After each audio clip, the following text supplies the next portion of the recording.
ये राजनीति है। राजनीति में जो है कि पर्सनल चीजों को आप नहीं देखिए और कोशिश कीजिए कि समझदारी से काम लें।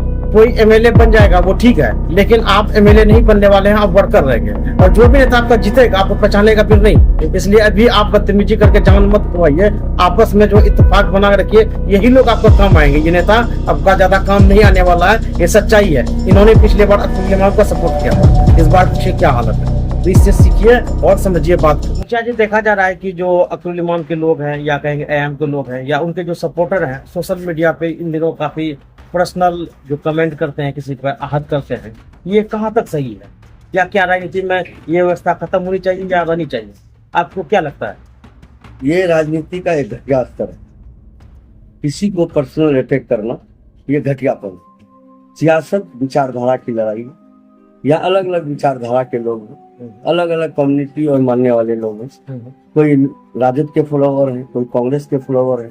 किसी की बपोती हिंदुस्तान नहीं है, किसी का बपोती यहाँ का समाज, यहाँ का वोटर नहीं। आपका विचारधारा समझ में आया, हम आपके साथ है, चाहे कांग्रेस का हो, चाहे भाजपा का हो, चाहे एमआईएम का हो। अब आपके विचार से हम ये नहीं रखते हैं, मतलब समझौता नहीं करते हैं, तो आप इस पे उंगली उठाते हैं। और आपके साथ हैं तो आप सर आंखों पे बैठाते हैं। ये कहाँ का राजनीति है? ये राजनीति का घटियापन है। और पिछले कई दिन से देख रहा हूँ सोशल मीडिया पे सदर साहब के पार्टी के बड़े बड़े पदाधिकारी अनाप शनाप बयान दे रहे हैं। खुद सदर साहब जो है कि सुलझे हुए व्यक्ति कहलाते हैं, बड़ा अच्छी बातें होती हैं उनकी, गुफ्तगू के वो बहुत माहिर है ना। लेकिन उनका भी कलाम, अभी पिछले दिनों अभयपुर का एक वीडियो हुआ है, उसमें ने जो स्टेटमेंट दिया वो अच्छा हरकत है। कम से कम अब्दुल इमाम को इस तरह का एक जिम्मेदार आदमी को इस तरह गैर जिम्मेदार बयान से बचना चाहिए। और उनको अपने लोगों को, ठीक है आपके जानशी हैं, आपके फॉलोअर्स बहुत ज्यादा हैं, हम इसका सम्मान करते हैं, ठीक है, वो आपके विचारधारा से मुत्तफिक है, हम इसका सम्मान करते हैं। लेकिन ऐसे लोगों को दिशा निर्देश देने की जरूरत है। जरूरी नहीं है कि आपके विचार को हम फॉलो करें।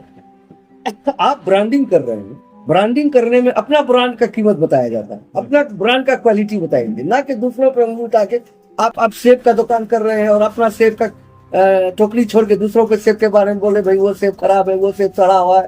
तो आप अपनी बात, इस बात को बोलने के लिए इन्होंने सोशल मीडिया का मीडियम बनाया, मीडिया भी बनाना चाह रहे हैं। और नए नए जोशीले लड़कों को, जिसको अभी पढ़ने लिखने का समय है, जिसको मेहनत करके आगे बढ़ने की जरूरत है, समाज में और देश की तरक्की के लिए आपकी कुर्बानी मायने रखती है, चाहे सियासी एतबार से हो चाहे जिस एतबार। लेकिन अभी वक्त आपका पढ़ने लिखने का है, आप पढ़िए, सियासत में भी हिस्सा लीजिए। लेकिन एक पढ़े लिखे लोग हैं तो दायरे में रहकर एक खूबसूरत समाज का जो है कल्पना कीजिए। ये एक गुलदस्ता है, कई तरह के फूल हैं, कोई काला है तो कोई उजला है तो कोई, लेकिन है तो वो फूल है ना। उसको गुलदस्ता में बनाने लिए सबों की जरूरत है। अगर कोई आपसे रूठा है उसको मनाने की कोशिश कीजिए, उस पर उंगली उठा के, एक तो उसको आप बर्बाद कर रहे हैं, साथ साथ जो देख रहे हैं उसको भी चिढ़ होता है। तो कम से कम हम ये मैसेज देना चाहते हैं एमआईएम के लोगों के, आपका जो जज्बा है उसका हम कदर करते हैं, उसका हम सम्मान करते हैं। आप पॉजिटिव हैं, अपने नेता के लिए, अपनी पार्टी के लिए समर्पित हैं, इसका बहुत बहुत इस्तकबाल। लेकिन एक दायरा है, उस दायरे को समाज का जो दायरा है उसको लांघने की कोशिश नहीं कीजिए।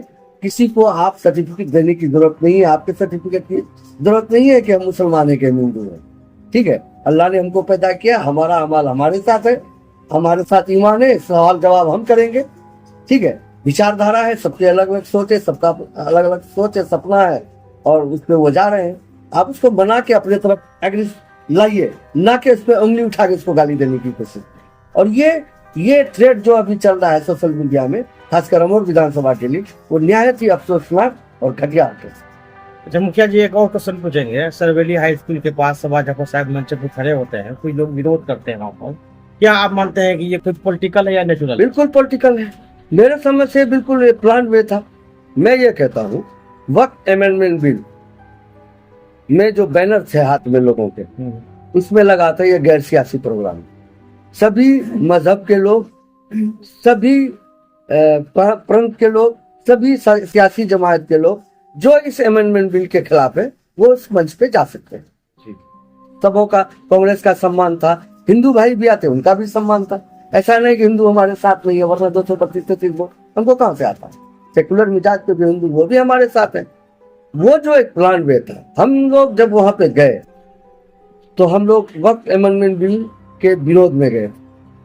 सबा जफर साहब भी चुके, कुछ भी है, वो भी मुसलमान है, कबियत तो उसके अंदर भी, ईमान भी वो, और हाजी जफर का बेटा, ऐसी बात है। हालात ऐसे हैं। सियासत में जिंदा रहने के लिए, सियासत को कायम रखने के लिए हम लोगों को सेक्रिफिकेशन करना पड़ता है, जिसके वजह से वो कहीं बने हुए, ये सारा लोग समझता है। एक तो आप उस प्रोग्राम का परमिशन था, जिम्मेदारों ने यह कहा कि परमिशन नहीं मिला, वहां झूठ का सहारा लिया गया, यह गैर जिम्मेदाराना हरकत था, चाहे जिसके द्वारा किया गया। और मंच पे जब हम खड़े हुए, स्थानीय लोगों को बोलने से मना कर दिया गया। ठीक है, आप बाहर मेहमानों को बुलाइए। मैं ये कहता हूँ, शमशाद मुखिया डगड़वा प्रखंड का जो ये जिला अध्यक्ष संघ का, मुखिया संघ का, वो डायरेक्ट भारतीय जनता पार्टी का संभवतः प्रत्याशी, वो खड़े होते हैं, कोई विरोध नहीं होता। इरफान प्रमुख फिलहाल वो जदयू में है, वो खड़े होते हैं तो कोई विरोध नहीं होता। सबा जफर साहब खड़े होते हैं, विरोध होता है, और पीछे से तुरुलिमान जिंदाबाद का नारा लगता है, MIM जिंदाबाद। मैं ये पूछना चाहता हूँ, वो राजनीतिक मंच था या गैर राजनीतिक मंच? और चंद भीड़ में चंद लोग माहौल को खराब करके गायब हो जाते हैं, फिर वही अवाम जो तुरुलिमान के सबा जफर का विरोध करता है, फिर उनकी तकरीर पे ताली भी बजाता है। दैट मीन्स के स्थानीय कोई भी लड़का, बड़ा ईदगाह, नेमुआ, नियर अबाउट जो सराउंडिंग के लोग थे, उन्होंने सबा जफर का विरोध नहीं, प्लान था। बाहर के लोग आके इस तरह का माहौल बिगाड़ने की कोशिश किया और कामयाब हुआ, लेकिन यहाँ के लोग समझदारी का सबूत दिए।